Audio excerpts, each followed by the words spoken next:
mendapatkan hati. Negeri ini memanggilmu kawan, belajar bergerak berbagi untuk negeri. Guru penggerak majukan pendidikan, guru penggerak menghamba pada murid, kreatif rancang pembelajaran, hargai potensi tingkatkan prestasi, lahirkan profil pelajar Pancasila. Belajar bergerak berbagi untuk negeri, kita menjalin kolaborasi. Assalamualaikum warahmatullahi wabarakatuh. Puji syukur kita ucapkan kepada Allah Subhanahu wa taala karena berkat rahmat dan karunia. Alhamdulillah pada siang ini kita dapat melakukan sosialisasi bagaimana cara mengimplementasikan filosofi Ki Hajar Dewantara itu dan membudayakan budaya positif di sekolah kita. Ya, kemudian kami dari CGP Angkatan 4 ini merupakan hal yang wajib kami lakukan untuk mensosialisasikan kepada seluruh majelis guru maupun kepada siswa untuk bagaimana menerapkan filosofi Ki Hajar Dewantara itu dan bagaimana cara kita untuk membudayakan budaya positif di sekolah kita.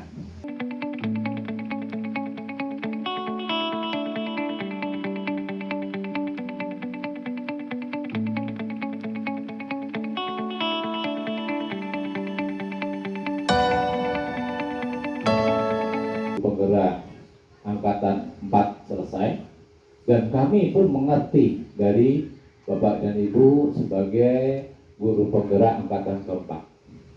Jadi itu yang perlu kami sampaikan. Lebih dan kurang mohon dimaafkan. Wabillahi taufiq wal hidayah. Assalamualaikum warahmatullahi wabarakatuh.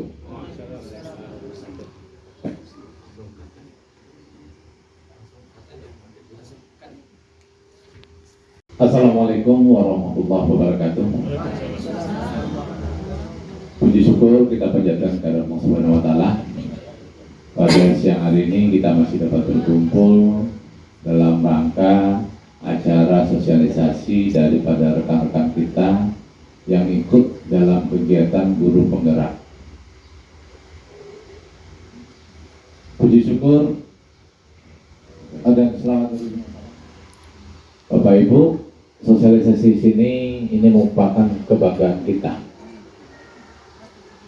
Kebanggaan dari sekolah kita, di mana sekolah kita dari sekian calon guru penggerak yang ikut serta di sekolah kita dapat 3 orang yang dijadikan sebagai guru penggerak. Yang pertama itu Bu Desi Pramita,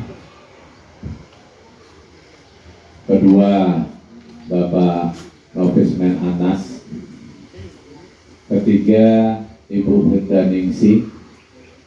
Ini merupakan suatu keberhasilan kita ke depan.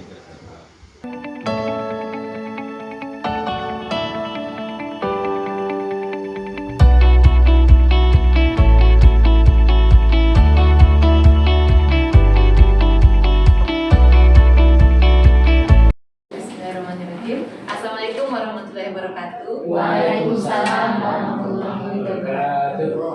Saya pribadi sangat berterima kasih sekali kepada Bapak Ibu yang sudah datang meluangkan waktunya untuk acara kita pada hari ini. Hari ini saya dari CGP Desi akan mensosialisasikan yaitu filosofis pemikiran Ki Hajar Dewantara dan budaya positif, penerapan budaya positif di sekolah kita. Bagaimana Bapak Ibu, apakah bisa kita mulai? Bisa. Saya.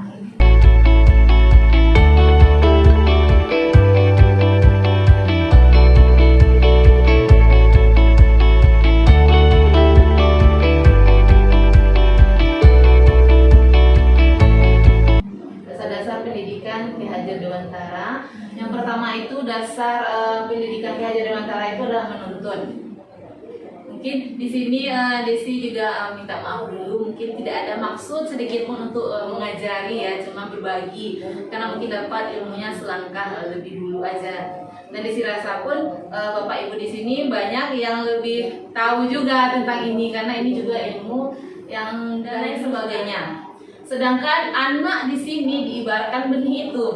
Jadi walaupun kita punya benihnya itu unggul, tapi kalau kita tanam dia di daerah yang tanahnya gersang atau tandus, tidak ada airnya, maka dia bisa tumbuh, tetap bisa tumbuh, tapi tentu tidak optimal. Seperti itu. Begitu juga, misalnya kita dapat benih yang biasa-biasa saja, atau siswa kita mungkin ada siswa zonasi atau kurang kemampuannya dari yang lain, tetapi kalau kita berikan pelayanan yang baik, tentu hasilnya bisa lebih maksimal. Dan itu pun sudah banyak juga contohnya di sekolah kita ya Bapak Ibu ya, jadi anak yang biasa-biasa saja bisa menjadi luar biasa karena mendapatkan pelayanan yang luar biasa dari kita. Sedangkan anak yang dulunya hebat, yang juara dulu, ternyata ketika dia passionnya nggak cocok di sini cara belajarnya, maka dia tidak jadi apa-apa. Seperti itu. Nah, ini ada 3 gitu kan, agar siswa kita itu selamat dan bahagia sebagai manusia dan anggota masyarakat. Ada 3 peran kita gitu kan. Ada sebagai ingarso suntulado gitu kan. Kita sebagai di depan memberikan contoh. Sebagai guru kita yang memberikan contoh. Ini ada juga di dalam alam Minangkabau gitu kan, yang menuntun. Nah, dalam pacu Jawi itu kan ada 3 talinya ya Bapak Ibu ya. Jadi bisa juga kita ibaratkan yang peran yang 3 tadi dalam menuntun supaya jawinya ini bisa lurus jalannya, kan ada 3 tali kekangnya itu yang dipegang sama apa istilahnya yang jokinya gitu. Jadi kalau memang 3 tali itu sudah bisa kita arahkan dengan baik, tentu dia bisa berjalan lurus. Karena untuk yang bisa suksesnya itu kan kita lihat dari lurusnya, menangnya itu dari lurusnya, bukan siapa yang paling cepat jawinya, enggak, tapi dari itu. Jadi itu peran kita yang 3 itu mengontrol sama kan. Dasar pendidikan Ki Hajar Dewantara yang kedua itu adalah selalu itu kodrat anak. Jadi kodrat anak di sini ada 2, yaitu merdeka dan bermain. Manusia merdeka itu adalah manusia yang hidupnya lahir atau batinnya itu tidak tergantung kepada orang lain. Jadi bisa juga kita katakan memandirikan siswa. Ini yang ketiga yaitu pendidikan yang berpihak pada anak. Jadi menghamba pada anak ini kita bukan berhubungan dengan ketuhanan juga gitu. Tapi di sini maksudnya kita bagaimana kita selalu berpihak pada anak. Ya ini berpusat pada murid, bisa juga kalau kita itu kan alam tekaman jadi guru juga bisa dijadikan sebagai, kalau di daerah Minangkabau alam tekaman jadi guru. Selanjutnya yaitu yang keempat, anak itu bukan tabula rasa. Jadi anak itu bukan kertas kosong, karena itu menyebabkan laku anak dengan kekuatan konteks sosiokultural. Jadi di sini sosiokultural mungkin Desi bisa minta masukan juga dari Bapak Ibu, mungkin seperti apa sih budaya kita Minangkabau mengenai ini gitu, tentang dari sosiokultural yang dapat mempengaruhi tingkah laku. Silakan Bapak Ibu masukannya. Silakan Pak Edi. Alhamdulillah dari yang disampaikan tadi baru kita mengerti bahwasanya merdeka belajar itu.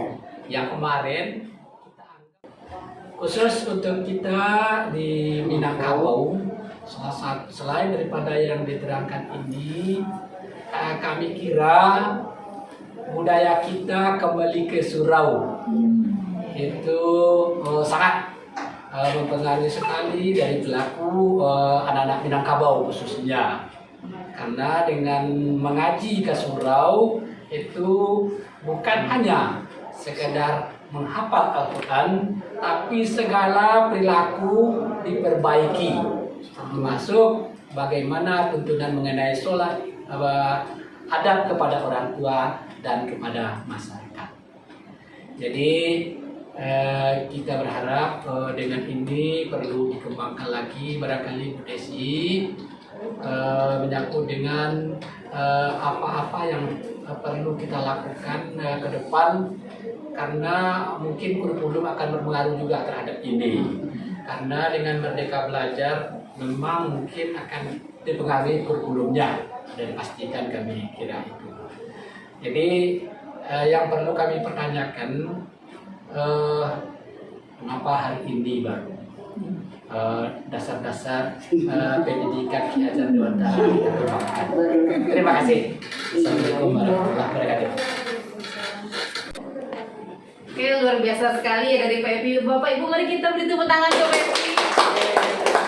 Sekali memang yang hadir hari ini adalah guru-guru hebat. Dan sebelumnya memang belum terpikir ya kembali ke Suro, jadi makanya langsung ditambahkan ke situ. Dan mengapa baru sekarang baru dicanangkan Pak ya? Ya. Sebenarnya ini kan sudah zaman dari dulu Iya, ya, betul. dulu ya. Ya. Mungkin itulah Pak Nadiem hebatnya ingin membangkitkan kembali pendidikan kita gitu. Karena kenapa harus mengambil dari luar, dari barat-barat terus, padahal kita punya tokoh yang hebat gitu dan banyak buku-bukunya. Kaitan lagi dengan budi pekerti ya. Jadi ada 5 dasar pendidikan KHD itu, yang kelimanya adalah budi pekerti. Ada itu wataknya, karakternya adalah bersatunya, perpaduan harmonis antara gerak pikiran, perasaan, kehendak atau kemauan sehingga menimbulkan tenaga, semangat gitu ya. Jadi budi itu adalah cipta yang berhubungan dengan pikiran, rasa dengan perasaan, dan karsa itu kehendak dan semangat. Sedangkan pekerti itu memang tenaganya untuk melakukan satu perubahan. Nyatanya yang pertama itu Ignatius Suntulado di depan memberi contoh. Jadi kalau di sini ingin siswa tidak terlambat, tentu gurunya dulu yang di depan. Ya, selalu di depan itu diusahakan tuh aksi nyatanya seperti itu. Kita di depan namanya pemurid, sedangkan membangun semangat, nah selalu memanggil siswa yang terlambat, dan alfa itu mengadakan bimbingan kelompok, mengadakan pembinaan. Mungkin Bapak Ibu sudah melakukan juga, apalagi wali kelas. Di sini banyak wali kelas gitu ya. Dilakukan membangun semangat. Selanjutnya itu Wali Handayani memberikan dorongan dapat juga dilakukan waktu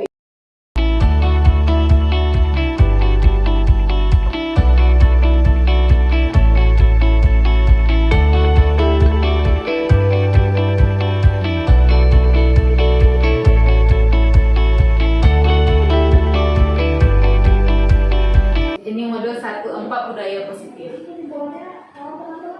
Apa sih yang ada di dalam budaya positif gitu kan?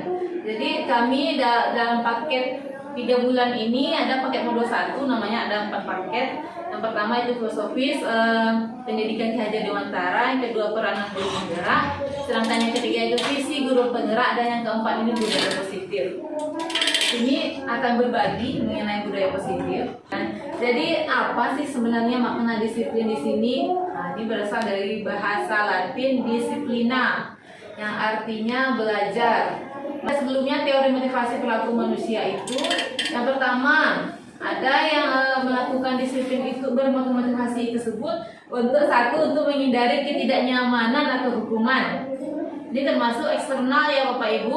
Kenapa? Karena di situ untuk menghindari hukuman saja, gitu kan, dari luar. Apa yang akan terjadi kalau saya tidak melakukan ini? Ya, seperti itu yang muncul karena itu dari luar. Sedangkan yang kedua yaitu untuk mendapatkan imbalan dari orang lain atau institusi.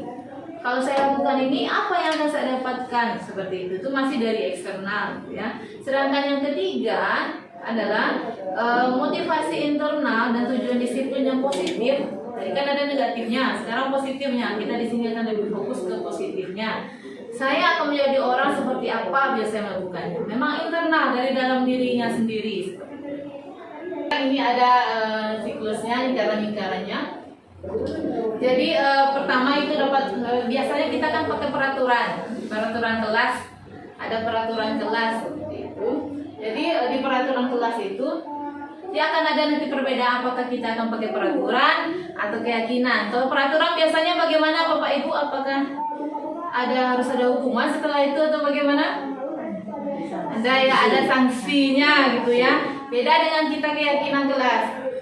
Dengan adanya keyakinan kelas di sini memang dari internal siswa tersebut. Kalau peraturan biasanya dilakukan sama dengan orang pakai helm. Atau takut kena tilang gitu, nah. Atau ada yang pakai masker. 3M aja ketika ada razia seperti itu. Jadi kan peraturan itu biasanya lebih identik dilakukan karena ada hukuman setelah itu gitu kan. Jadi sanksi. Jadi kembali tadi seperti motivasi eksternal jadinya. Sedangkan kalau keyakinan kelas di sini muncul dari dalam hati anak itu ingin melakukan perubahan. Sedang dengan adanya keyakinan kelas yang kita buat di kelas kita, maka nanti akan tercipta lingkungan positif di sekolah. Kalau sudah tercipta lingkungan positif, tentu akan ada budaya positif kita di dalam sekolah seperti itu. Nah, ini yang tadi keyakinan kelas, hukuman dan penghargaan. Mengapa tidak peraturan saja? Ya kan? Mengapa harus keyakinan kelas? Keyakinan kelas di 10 MIPA 4. Satu lokal.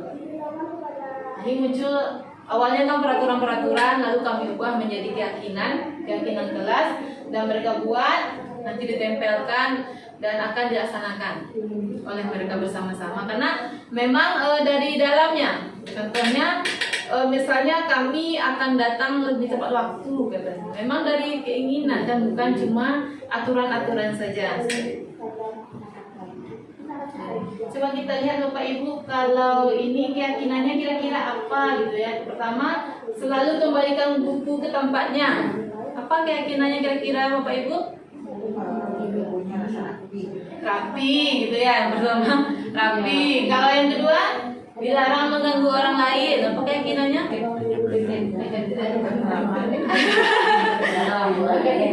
Agar tidak diganggu juga kedamaian seperti itu ya. Kalau hadir di sekolah 15 menit sebelum pembelajaran dimulai. Disiplin. Dilarang melakukan kekerasan. Apa itu? Agar tidak diganggu juga, Bu. Dari bahaya. Ini bergantian atau itu tidak dilarang menggunakan narkoba sama kesehatan juga ya. Terus bergantian atau menunggu giliran. Gunakan masker dan jangan berlari di kelas atau koridor seperti itu. Jadi kita lihat di sini keyakinannya apa gitu ya. Nah, ini keyakinan yang ada. Nih kita masuk ada itu hukuman dan konsekuensinya. Bapak Ibu, ini kira-kira yang nomor 1 itu hukuman apa konsekuensi? Hukuman 100 lagi karena terlambat ke sekolah. Hukuman masih ada Bapak Ibu yang ngasih hukuman kayak gini? Ya, tidak ada ya. Kedua tuh pertama hukuman, yang kedua lari mengelilingi lapangan basket 2 kali dengan terlambat hadir di sekolah. Apa kira-kira hukuman? Ini ada testimoni dari anak yang sudah mengalami pembelajaran untuk keyakinan kelas. Mari kita lihat bersama ya Bapak Ibu. Pernah kan saya menjelaskan keluarga dari kelas 10 di Bapak.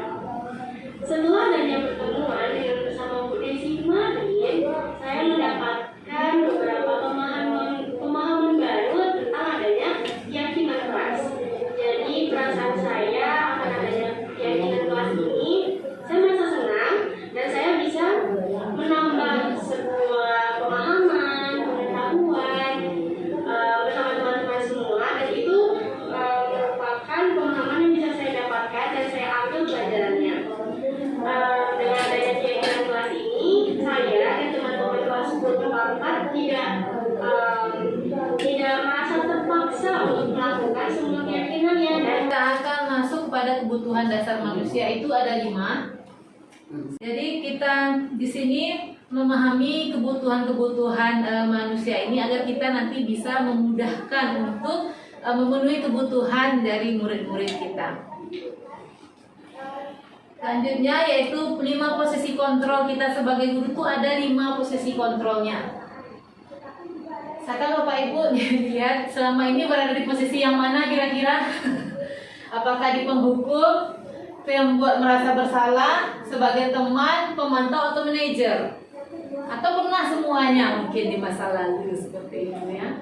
Perbedaannya kalau seorang guru penghukum itu gurunya berbuat menghardik, menunjuk-nunjuk, seperti menyakiti, menyindir. Mungkin pernah gitu.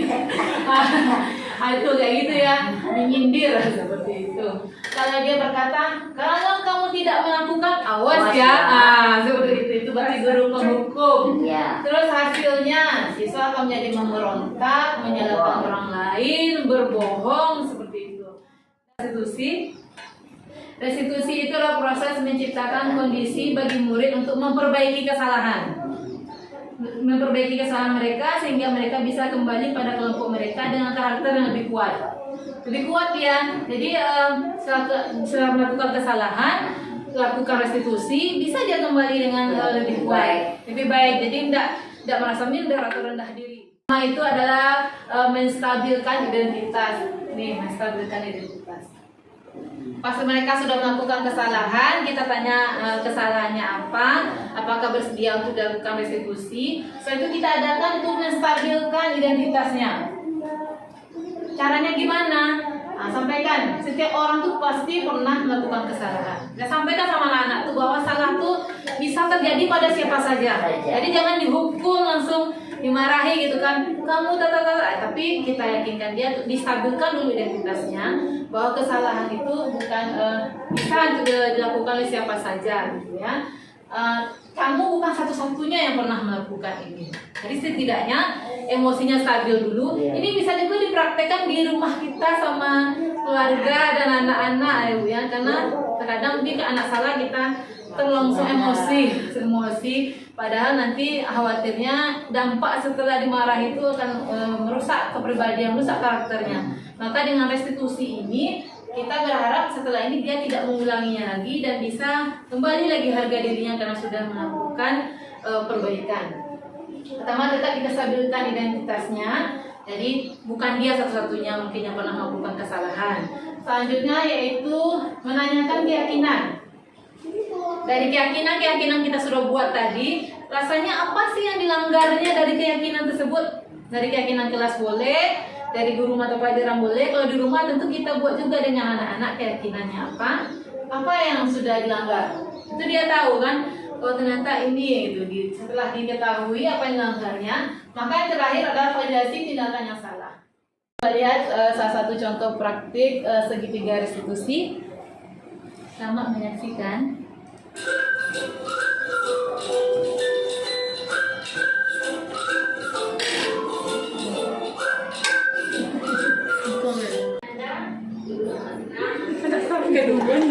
Anak Ibanul.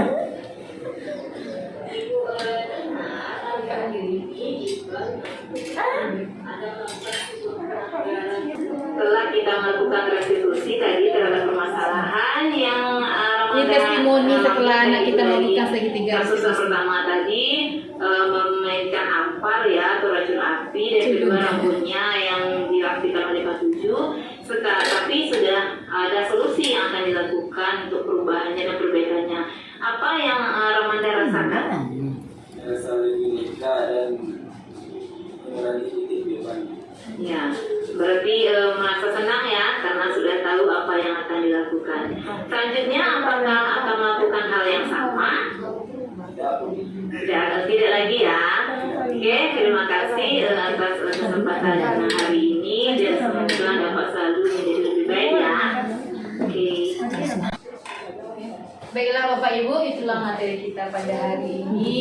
Kita sama-sama belajar dan berharap dapat melakukan pelayanan yang lebih baik terhadap siswa kita, terhadap murid-murid kita, supaya menjadi manusia yang seutuhnya tadi seperti menyatakan yang bisa menjadi yang lebih baik. Sekian saja Bapak Ibu, terima kasih atas kedatangannya. Assalamualaikum warahmatullahi wabarakatuh. Waalaikumsalam.